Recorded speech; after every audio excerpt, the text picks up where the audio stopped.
Hello, my name is Matthias Hannon here, and welcome to Outdoor Gaming, where we review games here in the great outdoors.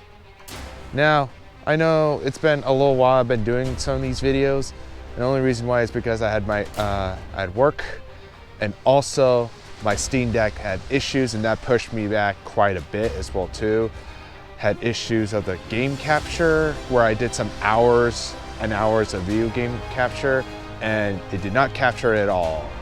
So now I managed to kind of get it all fixed up, factory settings, and got it to work. So without further ado, here's my review of Disintegration.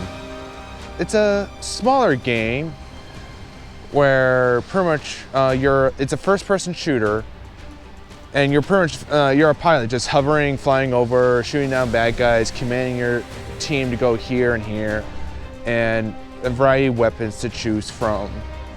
Or I wouldn't say to choose from, but a variety of weapons to use. At least in the main campaign that I played. Which, I gotta admit, it was fun. It did get a little repetitive though, but for a smaller game, it's not that bad. I did enjoy the gameplay. Performance-wise, when I was first using it on the Steam Deck, it worked great on the Steam Deck. So on the Steam Deck, it performs well on there. And the mechanics and controls, pretty good on there. So, however, it does struggle to keep it at 60 frames a second. When you get to the cinematic cutscenes, it stays at 30. When you get into the gameplay, it bounces up and down. Like, it goes down to 30, up to 60. So, you might be best just playing 30 frames a second due to like the variety of frame rates it goes. So there was some issues on that right there, but luckily the game did not crash. So now with the story of it, pretty much you play a pilot named Romer. He's pretty much who's been integrated, where you're in a society where there's a bunch of integration, where people pretty much puts their brain in a tin can and then into robots. And that's the only living organism you have. And if your counterparts, your robot fails, you take out the brain and put in a brand new one, and you'll always live forever until the red eyes come and stab your brain. Which that was pretty much kind of like the plot is like trying to try to stop the red eyes from taking over the world. It's pretty much basic, simple plot like that.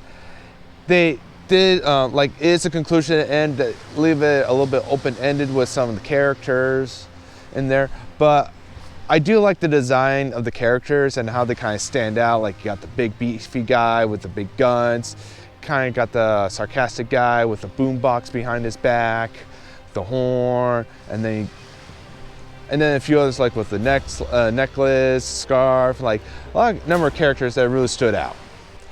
So this game did come out 5 years ago. They did have a section on there for multiplayer, but they did shut it down. They shut down their servers.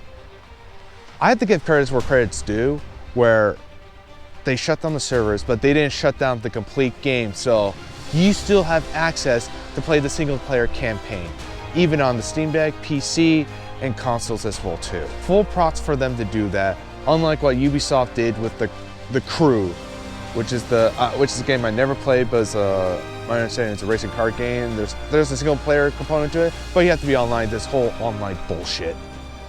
Always connected to the internet, and I'm sorry. That's just ruined gaming right there. Multiplayer is fun. I have nothing against it on it, but when games get shut down completely because they have to be constantly on the internet, I'm sorry. That's unacceptable right there. It's just one more way for big companies to milk your money, and that's like, you're gonna lose people that way as well. Props to that. Thanks for keeping that single player alive. Have you guys played the game? Let me know down in the comments below, see if you liked it or did not like it, and give me the reasons why. Thank you so much for watching. If you like this video, please give it a like. And if you want more outdoor gaming videos, please subscribe to my channel. Thank you so much for watching, and have a great one.